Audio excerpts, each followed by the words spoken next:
Brooklyn, New York, served as the dynamic backdrop for Natalia's life, a borough bursting with cultural diversity and an energy that never seemed to fade. Amidst its lively streets and eclectic mix of traditions stood Kevin Madison High School, one of the most prestigious schools in the area. It was known for its academic rigor and its bustling extracurricular scene, producing scholars, athletes, and artists alike. Natalia Romanov, a 34-year-old English teacher, was a keystone of this environment. With her sharp wit and firm demeanor, she commanded respect in her classroom. Her lessons were engaging, full of debates on literature and philosophy. Though she held her students to a high standard, her sharp critiques could sting, but they always held a nugget of wisdom.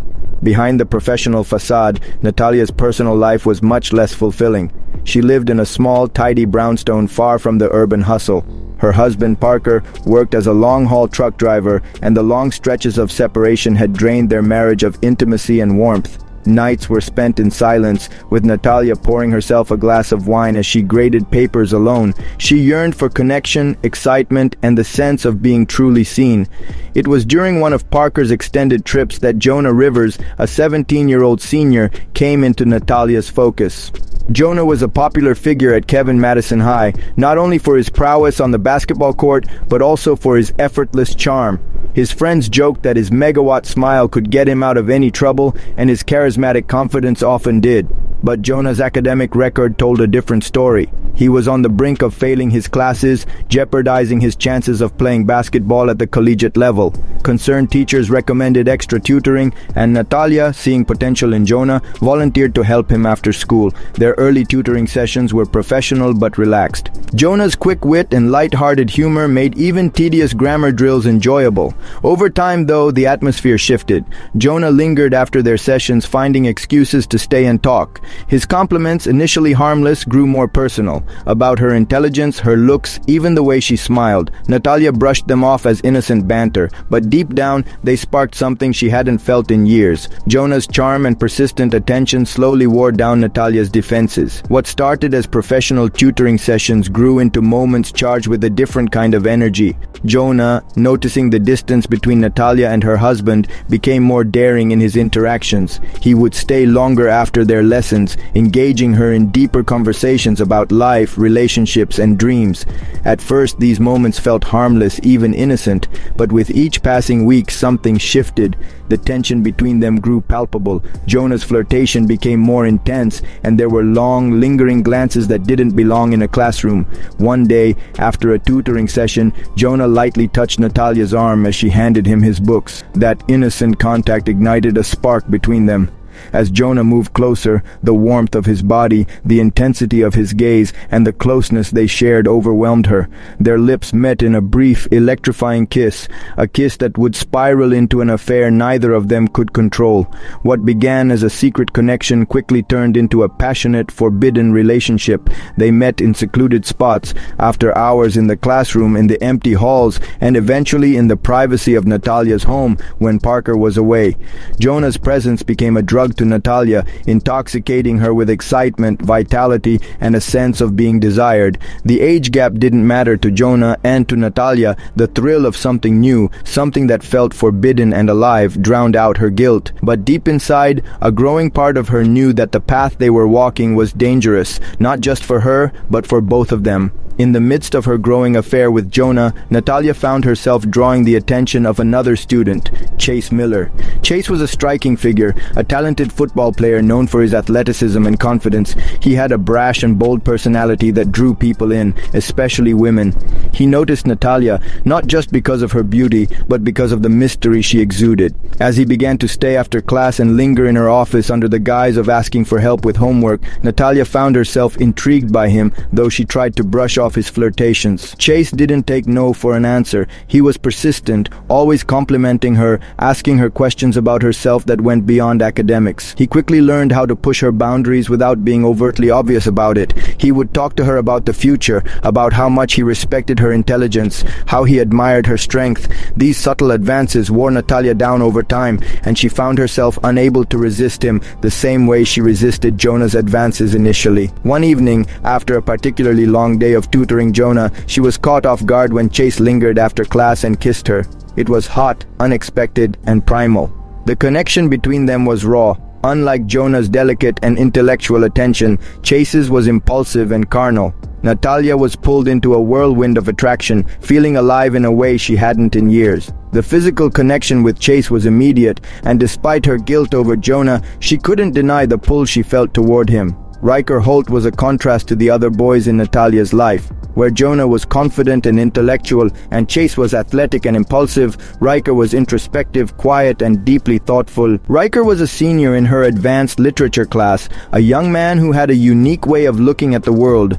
While Jonah's flirtation and Chase's physicality initially caught her attention, Riker's calm demeanor and subtle intelligence intrigued her on a deeper level. He wasn't flashy, and he wasn't the type to seek attention, but he had a quiet charisma that made him stand out. Their connection started with discussions about books. They would often stay after class, engaging in passionate debates about the novels they were reading. Riker had a sharp mind and a way of expressing himself that resonated with Natalia. He didn't try to impress her with grand gestures or flirtations like Jonah, nor did he push his physicality on her like Chase. He simply listened and shared his thoughts.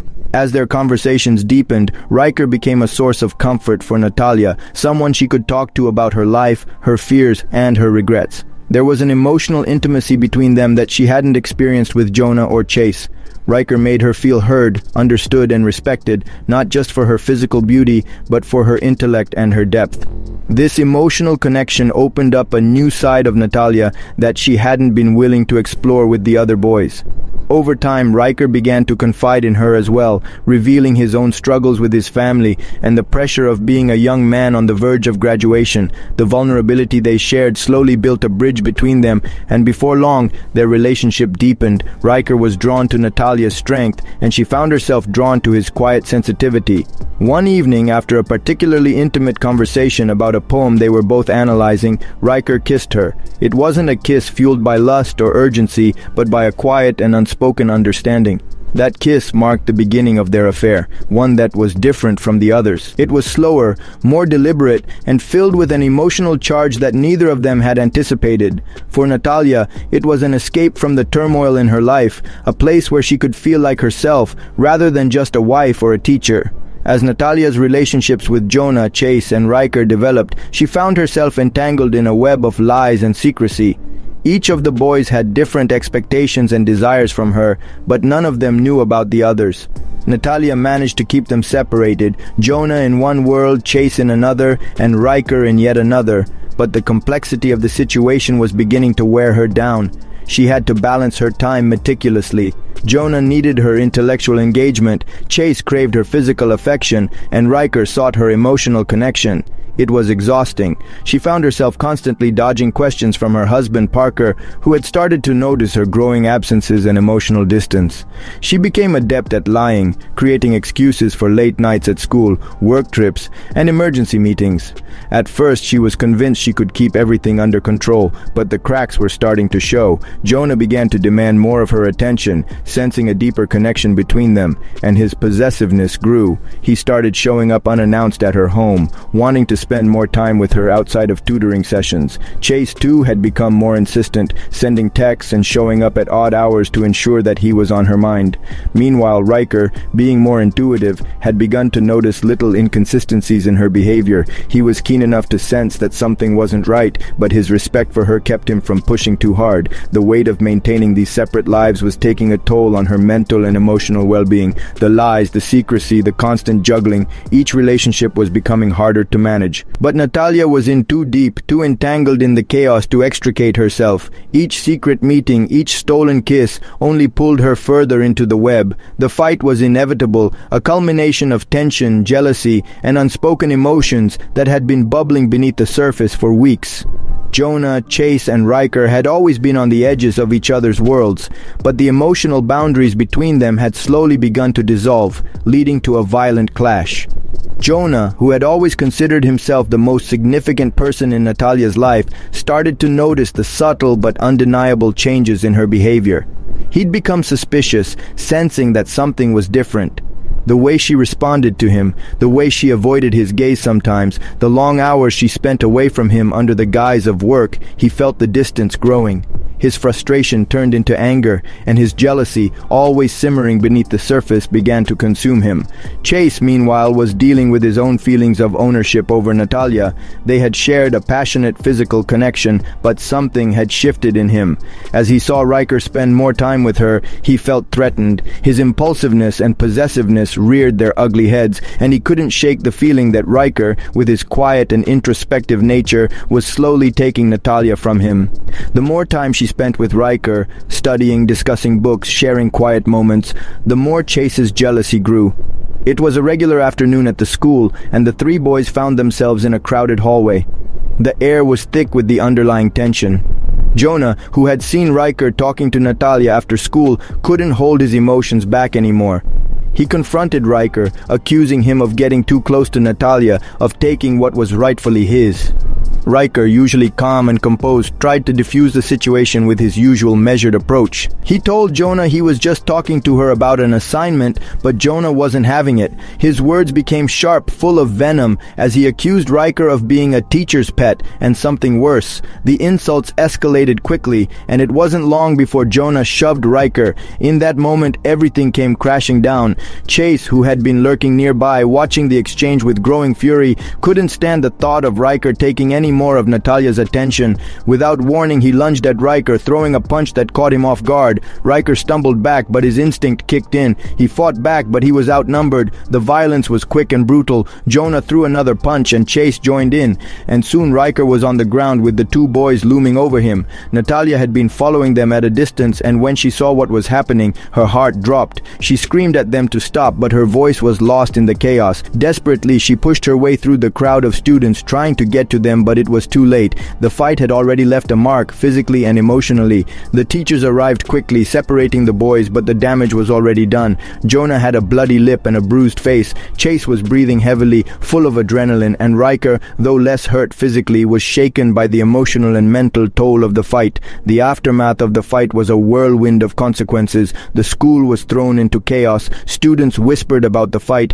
The rumors spread like wildfire, and soon enough, it wasn't just the school that was buzzing, it was the media. What had started as a heated confrontation between three boys soon became a full-blown scandal. The immediate consequences were disciplinary. All three boys were suspended from school. Jonah, already a star athlete, was forced to forfeit his place on the basketball team for the rest of the season due to his injuries, including a concussion. His career, which had once seemed so promising, came to a screeching halt.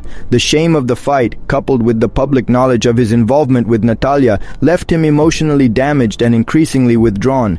Jonah became angry and resentful, blaming everyone around him, Riker, Chase, and most of all Natalia, for what had happened to him. Chase, who had always been brash and impulsive, found himself in a similar situation.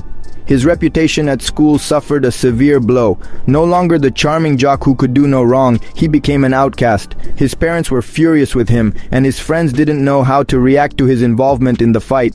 Chase retreated inward, the emotional fallout taking a toll on his already fragile sense of self-worth. Riker's situation was unique. Though he had defended himself in the fight, his involvement in the violence led to serious consequences. The school's administration, perhaps feeling pressure from parents and the community, decided to take a harsher approach with him. He was expelled and placed in juvenile detention for his role in the altercation.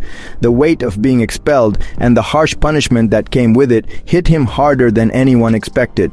Riker was devastated, feeling that the act of defending himself and his emotions had led him down a path from which he couldn't return.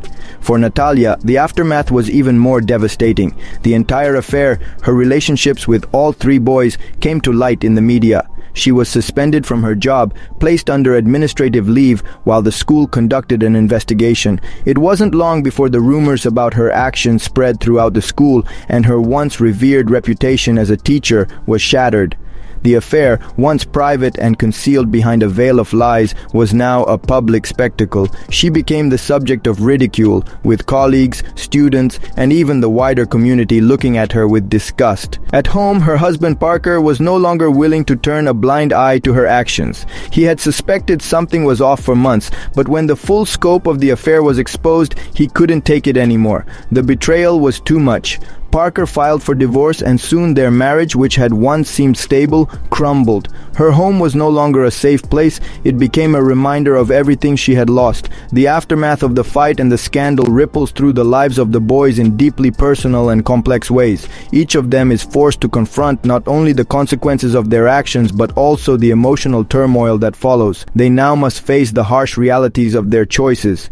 Jonah, once the star of the school basketball team and the center of attention, now finds himself isolated. The physical scars are noticeable, a black eye, a bruised lip, and a concussion, but it's the emotional and psychological damage that runs deeper. His reputation, once revered by peers and admired by adults, crumbles in an instant. The suspension from school is just the beginning. Jonah's life, built on the idea of being a successful athlete with a future in sports, now seems like a distant dream. His pride and his future were bound up in his athletic abilities, and the suspension, combined with the public spectacle of the fight, makes it almost impossible for him to rebuild his former life. His relationship with his parents becomes strained as they grapple with disappointment. They had always dreamed of him being a success story, a college athlete, but now that hope is slipping away. Jonah, once confident and brash, now starts to question his worth. Anger builds inside him as he feels both betrayed and humiliated. He cannot escape the feeling that he is being unfairly punished, caught in the crossfire of emotions, and perhaps not truly understood by anyone. In the absence of school and basketball, Jonah isolates himself further, sinking deeper into resentment.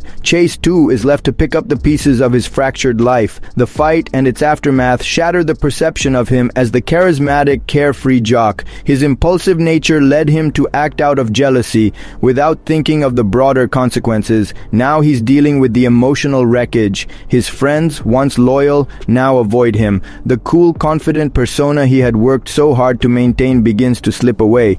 Rumors swirl about his role in the fight, and even his family starts questioning his behavior.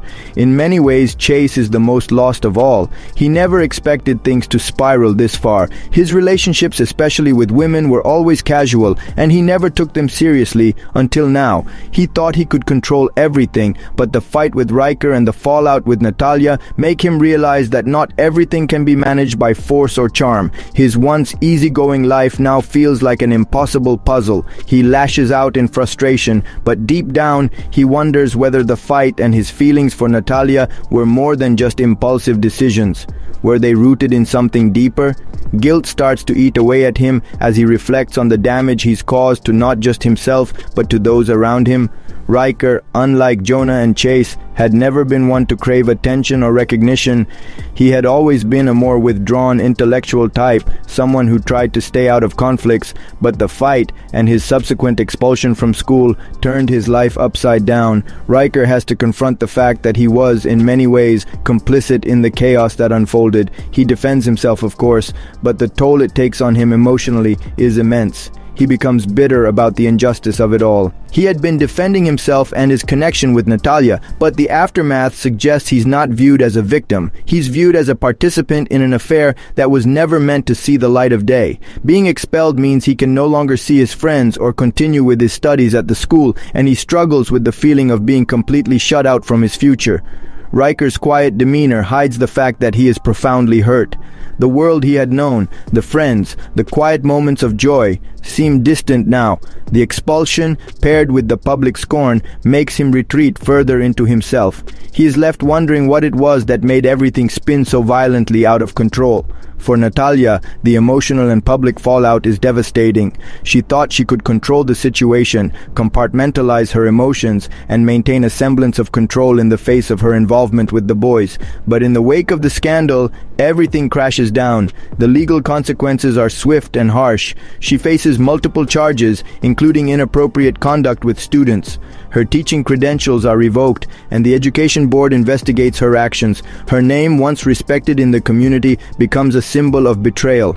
The media, having caught wind of the scandal, hounds her, publishing every possible detail of the affair and the ensuing fight. She becomes a public spectacle, ridiculed for her behavior, and the judgment from the public is harsh. Her personal life disintegrates. Parker, her husband, who had been suspicious of her infidelity but chose to ignore it for the sake of their family, can no longer turn a blind blind eye. He files for divorce, and the division of assets begins. Natalia is left not only with the emotional wreckage of her actions, but with the realization that she has alienated those closest to her. Her marriage is over. The life she built with Parker is no more. She is forced to leave the home they shared, and the sense of comfort and stability she once had is now gone.